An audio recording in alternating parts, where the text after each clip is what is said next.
जय श्री राम मित्रों, आपका स्वागत है आपके YouTube चैनल सनातन भक्ति सागर पर। पिछले भाग अर्थात भाग 14 में हम लोग देख चुके थे कि किस तरह से रावण और अंगद के बीच बहुत जबरदस्त वार्तालाप हो रहा है। वो एक दूसरे का विरोध कर रहे हैं। रावण अपनी तारीफ कर रहा है और अंगद प्रभु श्री राम के गुण गा रहे हैं। इसी बीच अंगद जब बोलते हैं कि मैंने बहुत सारे रावण के बारे में बोला है, बताओ तुम कौन सा रावण हो। एक रावण जिसको बलि ने अपने यहाँ बंदी बना के रखा था, दूसरा रावण जिसको सहस्त्रबाहु ने बंदी बना कर रखा था, और तीसरा रावण मैंने जिसके बारे में सुना है उसको बाली ने अपने कांख में दबा कर रखा था। तुम किस रावण, इन तीनों में से कौन से रावण हो, बताओ। उसके बाद देखिए क्या हो रहा है।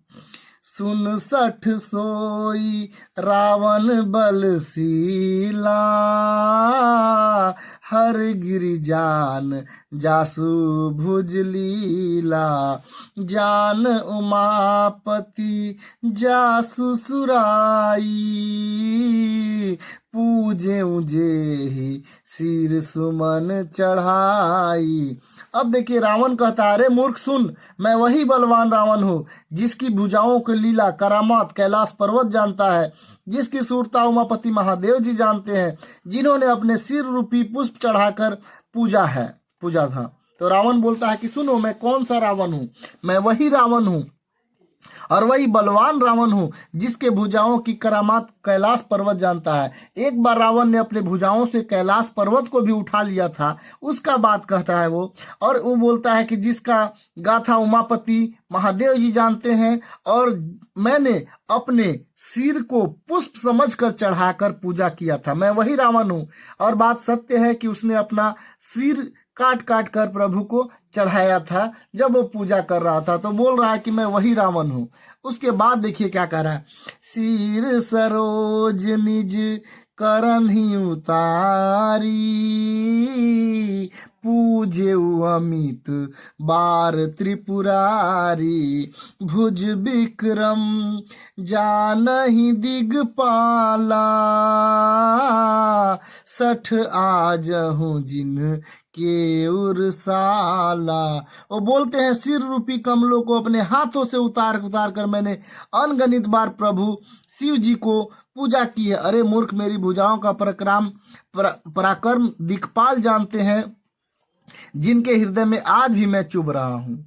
वो रावण बोलता है कि मैं वही हूँ जो कमल समझकर अपना सिर को काट काट कर प्रभु शिव को अपने चढ़ाया था। मतलब जिस तरह लोग फूल चढ़ाते हैं कमल का फूल, उसी तरह मैंने अपना सिर काट काट कर प्रभु शिव जी को चढ़ाया था, उनकी पूजा की थी। अरे मूर्ख, मेरी भुजाओं का पराक्रम दिक्पाल जानते हैं। देखिए दिक्पाल बोलते हैं जो सभी दिशाओं के रक्षक होते हैं, उनको दिक्पाल कहा जाता है, और सभी को रावण ने जीत लिया था। तो वही बोलता है कि मैं वही रावण हूँ जो दिक्पालों के हृदय में आज भी चुभता हूँ, यानी दिक्पाल मेरे नाम से कांपते रहते हैं।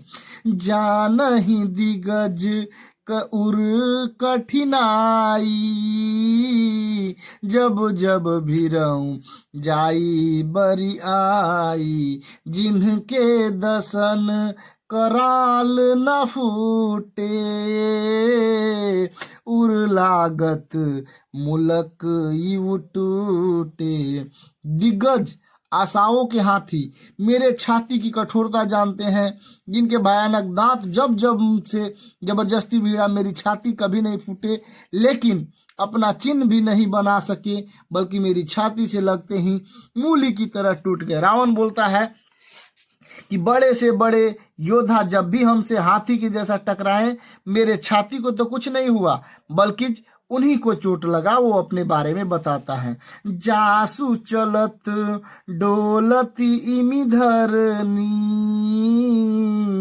चढ़त मत गज जिमी लघु तरनी, सोई रावण जग विदित प्रतापी,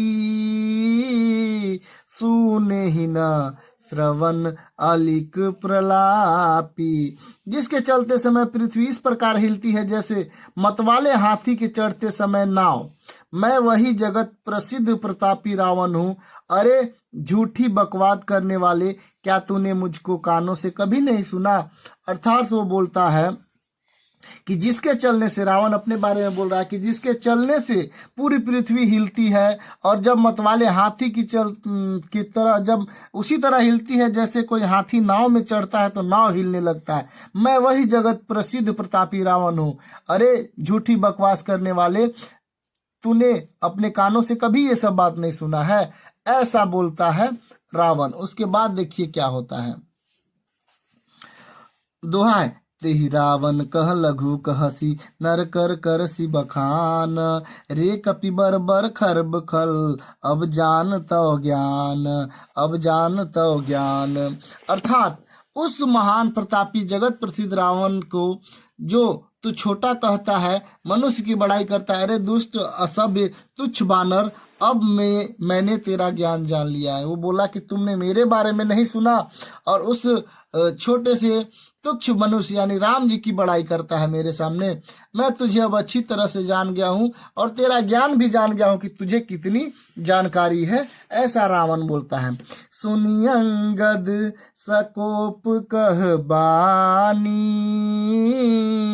बोलू संभारी अधम अभिमानी, सहस बाहु भुज गहन अपारा, दहन अनल सम जासु कुठारा। रावण ने यह वचन सुनकर अंगद क्रोध सहित वचन बोले, अरे नीच अभिमानी, संभाल कर सोच समझ कर बोल।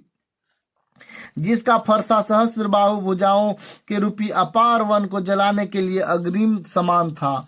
वो रावण के डांटते हुए ये सब बात सुनकर रावण का अत्यंत क्रोधित हो जाते हैं अंगद जी, और बोलते हैं कि तुम मुंह संभाल कर बोलो, सोच समझ कर बोलो। जिसका फरसा सहस्र बाहु की भुजाओं को काटना था, मतलब वो बोलते हैं कि वो सहस्र बाहु जिसने तुम्हें पकड़ लिया था, उसका फरसा को किसने बंद किया था, उसके फरसा को किसने रोका था, वही बताने वाले हैं अभी। यानी सहस्र बाहु को किसने मारा था या किसने रोका था, वही अभी जिक्र करने वाले हैं। और कहते हैं कि जासु पर सुसागर खर धारा, बूढ़े निरप अगणित बहुबारा, तासु गर्भ जेहि देखत भागा, सोनर क्यों दस शीस अभागा।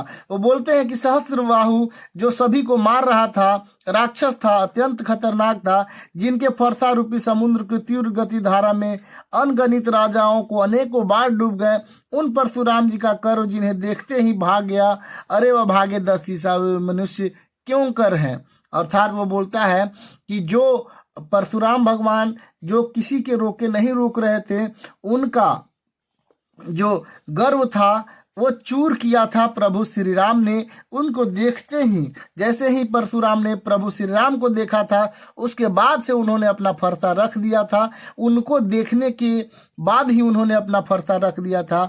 उनके बारे में तुम नहीं जानते हो, ये बोलते हैं प्रभु श्री राम का जो दूत हैं अंगद। राम अनुज राम मनुज कस रे 60 बंगा, धन विकामु नदी पूनी गंगा, पशु सुर धेनु कल्प तरु रूखा, अन्नदान अरु रस पीयूषा। वो बोलते हैं अंगद, क्या रे मूर्ख उदंड, श्री रामचंद्र जी मनुष्य हैं, कामदेव भी एक धनुर्धारी है, और गंगा जी क्या नदी है, कामधेनु क्या पशु है, और कल्प क्या वृक्ष है, अन्न भी क्या दान है, और अमृत क्या रस है। वो बोलते हैं कि तुम जिस तरह से प्रभु श्री राम को समझ रहे हैं साधारण मानव, वैसा वो है नहीं। अरे मूर्ख, क्या कामदेव एक क्या धनुर्धारी है? तो कामदेव धनुर्धारी नहीं है, बल्कि धनुष चलाते हैं, काम का धनुष चलाते हैं, लेकिन वो धनुर्धारी तो नहीं है। और गंगा जी क्या सिंपल नदी के समान है? जिस तरह गंगा जी सिर्फ नदी नहीं है, उसी तरह प्रभु श्री राम सिर्फ एक मानव नहीं है। कामधेनु क्या एक पशु है? कामधेनु गाय जो है वो सिर्फ एक पशु नहीं है बल्कि गाय माता है। और कल्प क्या एक सिर्फ वृक्ष के समान है। बोला कल्प वृक्ष बहुत ही कीमती वृक्ष और बहुत अच्छा वृक्ष कहलाता। अन्न भी केवल दान है क्या? और अमृत को क्या तुम रस सिर्फ समझते हो? नहीं, अमृत जीवन दाता है जो अमर कर देता है। वो बोल रहा है कि जिस तरह अमृत सिर्फ रस नहीं है और जिस तरह अन्न सिर्फ दान नहीं है, उसी तरह प्रभु श्री राम सिर्फ मनुष्य नहीं है। वो बोलते हैं बैन ते खग अहि सहसानन, चिंता मणि पुनि उपल दसानन, सुनु मति मंद लोक बैकुंठा, लाभ की रघुपति भक्ति अकुंठा। गरुड़ जी क्या सिर्फ पक्षी हैं? शेषनाग क्या सर्प है? अरे रावण, चिंतामणि भी क्या पत्थर है? अरे मूर्ख सुन, बैकुंठ भी क्या लोक है? और श्री रघुनाथ जी की अखंड भक्ति क्या और लाभ क्या है? यानी वो बोल रहे हैं कि जिस तरह गरुड़ सिर्फ पक्षी ही नहीं बल्कि पक्षियों का राजा है और शेषनाग सिर्फ सर्प नहीं बल्कि सर्पों के राजा है, उसी तरह प्रभु श्री राम भी सिर्फ मनुष्य नहीं है बल्कि मनुष्यों से बहुत ऊपर है, वो प्रभु हैं। ऐसा बहुत ही तीखी नोकझोंक हो रही है रावण और अंगद के बीच में। मिलते हैं मित्रों अगले भाग में। आप लोग का प्यार और सपोर्ट के लिए बहुत बहुत धन्यवाद। जय श्री राम।